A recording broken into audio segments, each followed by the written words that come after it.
దేవుని పరిశుద్ధ నామమునకు మహిమ కలుగునుగాక. ప్రియులారా, ఈరోజు ఈ హోప్ ఫర్ టుడే సందేశములోనికి మిమ్మల్ని ఆహ్వానిస్తూ లైఫ్ చర్చ్ వైజాగ్ నుండి శుభములు తెలియచేస్తూ ఉన్నాను. ఈరోజు ఈ హోప్ ఫర్ టుడే సందేశము కొరకు పరమగీతముల గ్రంథం నుండి 2వ అధ్యాయము 15వ వచనాన్ని చదువుతున్నాను. పరమగీతములు 2వ అధ్యాయము 15వ వచనం. మన ద్రాక్ష తోటలు పూత పెట్టినవి, ద్రాక్ష తోటలను చెరుపు నక్కలను పట్టుకొనుడి, సహాయము చేసి గుంట నక్కలను పట్టుకొనుడి. మరలా చదువుతున్నాను. మన ద్రాక్ష తోటలు పూత పెట్టి ఉన్నవి, ద్రాక్ష తోటలను చెరుపు నక్కలను పట్టుకొనుడి, సహాయము చేసి గుంట నక్కలను పట్టుకొనుడి. ప్రియులారా, ద్రాక్ష తోటలు చక్కగా పళ్ళు కాచి ఉన్నప్పుడు అలాంటి పంటలను నాశనం చేసే నక్కలను పట్టుకొనుడి అంటున్నాడు. మన జీవితాలు, మన కుటుంబాలు ఇలాంటి ద్రాక్ష తోటల్లాగా ఉన్నప్పుడు, మంచి పంట మీద ఉన్నప్పుడు, మంచి ఫలితాలు మనం పొందుకుంటున్నప్పుడు, మంచి స్థితిలో మనం కొనసాగుతున్నప్పుడు, అలాంటి స్థితిని పాడు చేసే నక్కలు, ఆ నక్కలు ఏ రూపంలోనైనా రావచ్చు. ఆ నక్కలు మన ఆలోచన రూపంలో రావచ్చు, ఆ నక్కలు మన పరిస్థితుల రూపంలో రావచ్చు, ఆ నక్కలు వ్యక్తుల రూపంలో రావచ్చు, ఆ నక్కలు ఎలాగైనా ఏ రూపంలోనైనా రావచ్చు. ఆ నక్కలను పట్టుకొనుడి అంటున్నాడు. మన జీవితం అనే పంటను నాశనం చేసే నక్కలు, మన కుటుంబాలు అనే పంటను నాశనం చేసే నక్కలు, మన లక్ష్యాన్ని చేరుకోవాలనే ఆలోచనతో మనం ముందుకు వెళుతున్నప్పుడు ఆటంకపరిచే నక్కలు ఏవైనా కావచ్చు. ప్రియులారా, ఒక లక్ష్యాన్ని సాధించడానికి, ఒక ఉద్దేశాన్ని నెరవేర్చుకోవడానికి నీవు చేసే ప్రయత్నంలో ఎన్నో ఆటంకాలు, ఎన్నో నక్కలు ఎదురవుతూ ఉంటాయి. కొన్నిసార్లు నీ లక్ష్యాన్ని చేరుకోవడానికి మరి నీ నక్క ఏమిటో నీ జీవితంలో, మన సమయం విషయం ఏమిటి, మన ఆర్థిక విషయాలు ఏమిటి, దేవుని సన్నిధిలో ఎక్కువ సమయం గడపాలనుకుంటావు, దానిని చేయలేని స్థితిలో ఉంటావు. ఏదో ఒక నక్క ఆటంకపరుస్తుంటుంది. ఆ నక్క టీవీ కావచ్చు, ఆ నక్క నీ మొబైల్ ఫోన్ కావచ్చు, ఆ నక్క వేరు వేరు విషయాలు కావచ్చు. ఆ నక్కలను పట్టుకొనుడి అంటున్నాడు. మన పంటలను నాశనం చేసే నక్కలను పట్టుకోవాలి. చాలాసార్లు అలాంటి చిన్ని చిన్ని విషయాల కొరకు పెద్ద పెద్ద లక్ష్యాలను మనం త్యాగం చేస్తూ ఉంటాం. అలాంటి చిన్ని చిన్ని విషయాలు నక్కలు అని ఎందుకన్నాడంటే, అది చాలా చిన్న విషయం, మనం నిజానికి చాలా చిన్నగా చూసే విషయం, కానీ అదే మన లక్ష్యాన్ని చేరకుండా చేస్తుంది, అదే మన పంటను నాశనం చేస్తుంది. చిన్న విషయం అనుకుంటాం, దాన్ని పట్టించుకోం, కానీ అదే మన పంటను నాశనం చేస్తుంది. ఈ దినాల్లో మన జీవితాలు అనే పంటను, మన కుటుంబాలు అనే పంటను నాశనం చేసే విషయాలు, చాలా విషయాలు మన ఇళ్లలోకి వచ్చేసాయి. అవి మొబైల్ ఫోన్స్ కావచ్చు, టీవీలు కావచ్చు, లేకపోతే కంప్యూటర్స్ కావచ్చు, మన పంటలను నాశనం చేస్తున్నాయి. పిల్లలారా, గమనించాలి. ఈ దినాన్ని అలాంటి పంటలను నాశనం చేసే నక్కలను పట్టుకొనుడి అని దేవుని వాక్యం మాట్లాడుతోంది.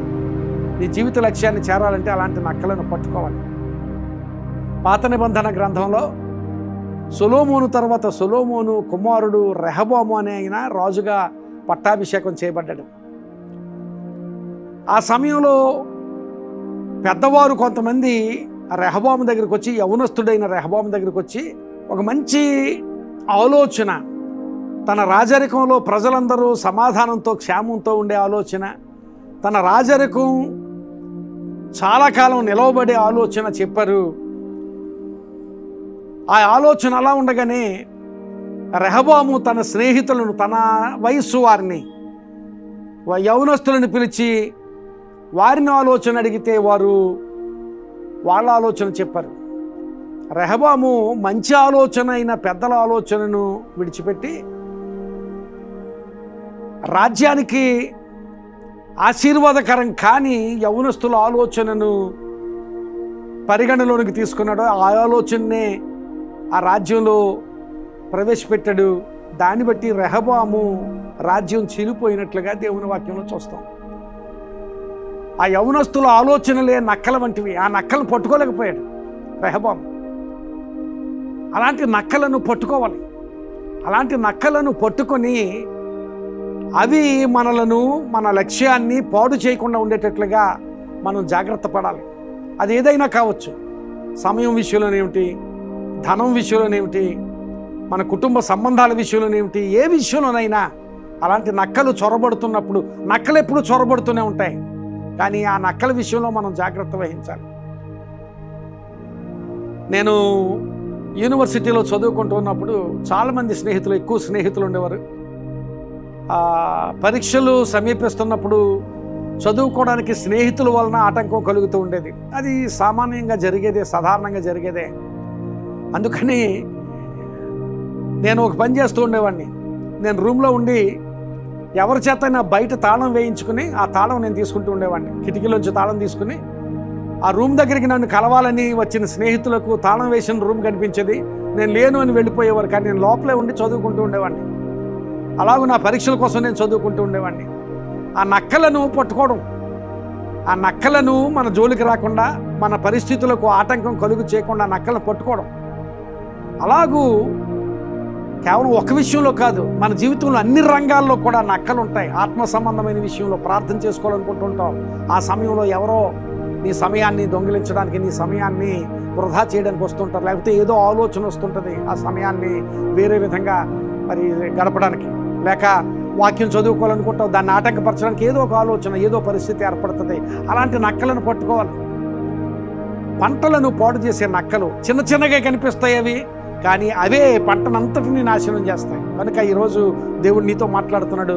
అలాంటి నక్కలను పట్టుకో, తప్పక నీ జీవితం ఆశీర్వదించబడుతుంది. ఆత్మ సంబంధమైన విషయాల్లోనేమిటి, దేవునికి ఇవ్వాలనుకుంటావు, కానీ ఈ నెల కాదు, ఎక్కువ ఆదాయం వచ్చినప్పుడు ఇవ్వచ్చులే అనుకుంటావు. కానీ నీ తక్కువ ఆదాయంలోనే దేవునికి ఇవ్వడం నేర్చుకుంటే అక్కడి నుంచి దేవుడు నిన్ను ఆశీర్వదిస్తాడు. నీ ఆలోచనే నక్క కావచ్చు, నీ చుట్టూ ఉన్న నీ డివైసెస్, నీ ఇంట్లో ఉన్న డివైసెస్ నక్కలు కావచ్చు, లేక వ్యక్తులు, కొన్నిసార్లు స్నేహితులైనా అవ్వచ్చు, కొన్నిసార్లు ఎవరైనా కావచ్చు, వ్యక్తులు నక్కలు కావచ్చు.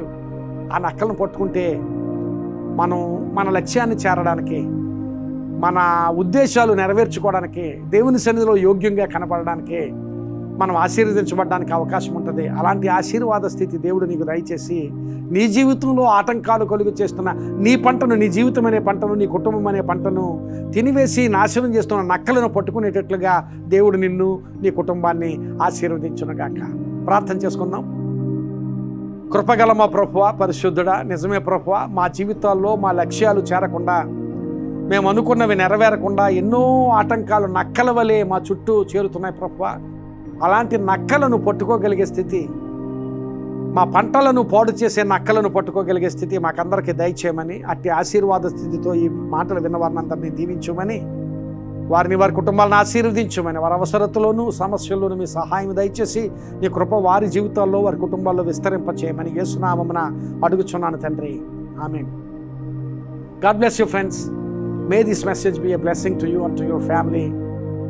ఈ సందేశం మీకు ఆశీర్వాదకరంగా ఉంటే తప్పక మీ ఫ్రెండ్స్కి షేర్ చేయండి, మీకు తెలిసిన వారికి షేర్ చేయండి. వాళ్ళు ఆశీర్వదించబడితే దేవుడు మిమ్మల్ని కూడా ఆశీర్వదిస్తాడు. God bless you.